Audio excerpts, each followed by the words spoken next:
Councilmember Nguyen, No.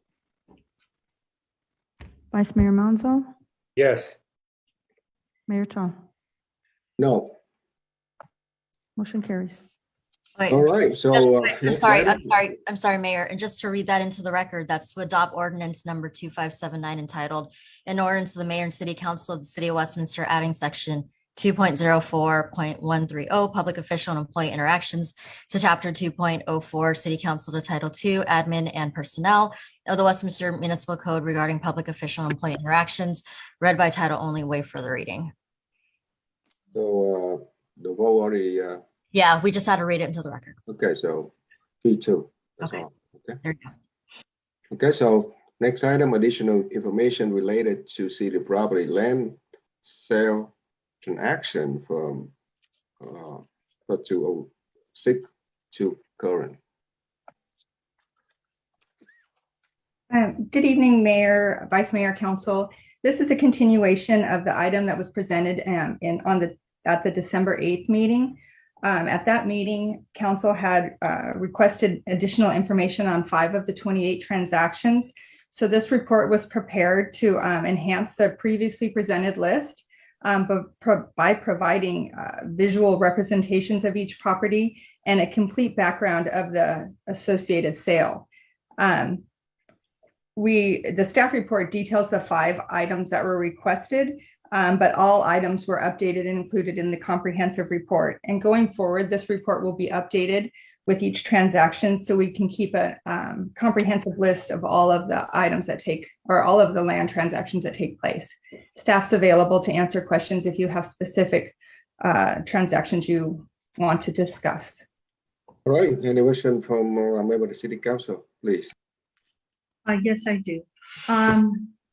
In regards to property 14452 Chestnut Street, ID number 8.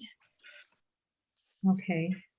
Well, I don't have any problems with the buyers. The problem I have is with the process. Again, I asked for an appraisal. I didn't get an appraisal. And what I don't understand is how do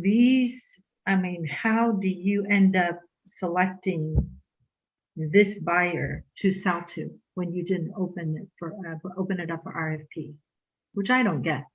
And so I'm gonna let you answer that. I know I called staff and I asked specifically for the appraisal, but till this day I don't have it. Do you have it? There was not an appraisal as far as I can tell. Per redevelopment law, it was not required. And also it was not required to go to bid. As stated in the resolution that was approved by the council, it says that redevelopment law does not require it as long as it's in accordance with the redevelopment plan. So based on the staff report in the background that was provided in that, it said that negotiations began in December, and then this was approved in March. And that was December of 2010, and this was approved in March of 2011. So what kind of process did you have back then? It just says, and all I can do. So how did you find this buyer? I just want to know, like, how did you match this buyer to the land? And I don't have that information. Conclusion. So I mean, just a lot of shady. The staff report says that at the direction of the council, staff began preliminary negotiations for the sale of the property. And the purpose of the sale was to allow construction of the cultural center. And then it also says that redevelopment agency wishes to sell the property to, must be approved by the local body and have a public hearing, which was done. Okay, so who was the mover and who seconded this? I don't have that information. Wait a second, I might have that information. I have the signed. I don't have the mover and the seconder, but I do have that it was approved with a 5-0 vote. If you give me the meeting date, I can look it up real quick. Okay, it was March 23rd of 2011. Okay.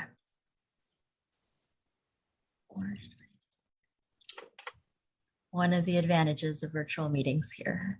And that was, let's see, for Chestnut. So it was a motion made by, at the time, Mayor Pro Tem Tyler Dibb, seconded by Councilmember Ta. With no appraisal, and so we don't even know. And how did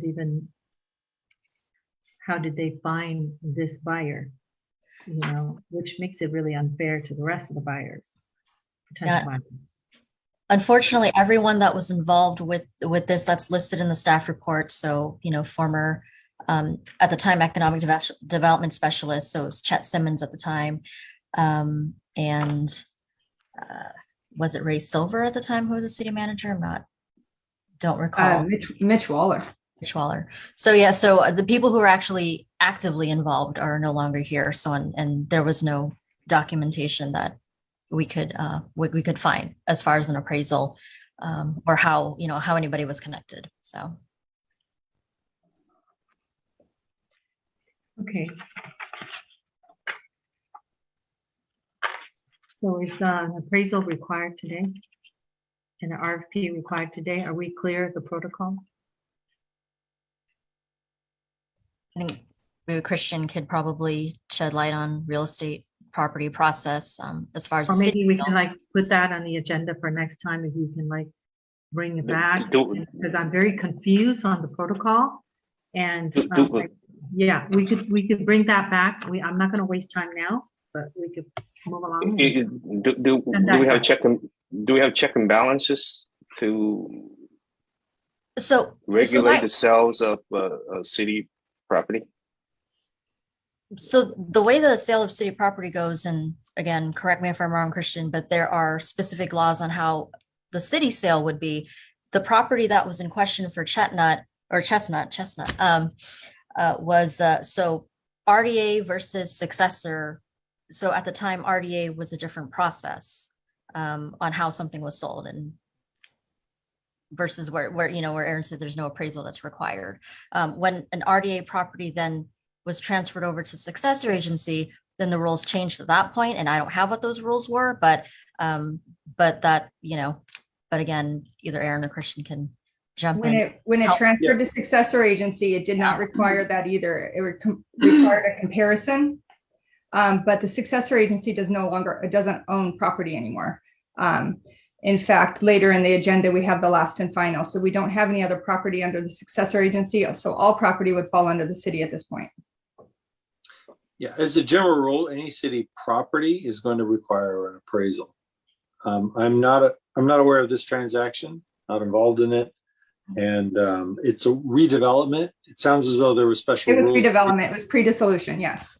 So there may be rules to that. That's something we can look into and report back to you on. If it was non-redevelopment, it was normally city property, it would require an appraisal.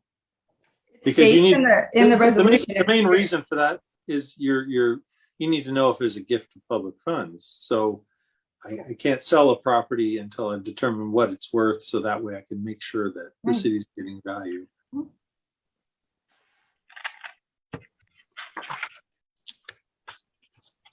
Okay. So let me understand something. So city property, if we decide to sell right now, then it require an appraisal. Is that correct? That is correct. And it was true then as well. Okay, so back then, that a lot of assessed property that was not owned by the city, it was owned by redevelopment agency. Is that correct? And we have to follow their rules and procedure. But I understand, but can the city back then implement a different set of policy requiring a appraisal and all that stuff? An RDA could the city, could the city implement something like that back then? I think that's the question that's being asked. I cannot answer that right now, but we can certainly report back to you on that in terms of what more of the details on this and what was the thought process. Okay, so I mean, what I'm trying to figure out is that so it's just appear that there's a loophole in terms of regulating real estate transaction back then, which owned by RDA. Okay, but the city have no additional check and balances, and we just follow the guideline that's set by RDA. Is that correct? Yes, again, we'd need to look and see what the logic was at the time. It seems as though this property was acquired related to the yard. It's also, I think, the Boys and Girls Club is near there, and at some point it was determined that this was an appropriate use or better use for it, so it sold to this organization. So let me so back then, any buyer can approach the city and express interest in the city, can pick and choose who to sell it to without competitive bid. Based on what the RDA laws or what the rules were at the time back then, where an appraisal and bids were not required, yes. Let me say something. Are you done? Okay, well, let me say something. There were a lot of shady practices. Okay, and I'd say back then, and I won't say, I mean, not to say that it doesn't carry on over to now. You look at properties, address 7185 Westminster Boulevard.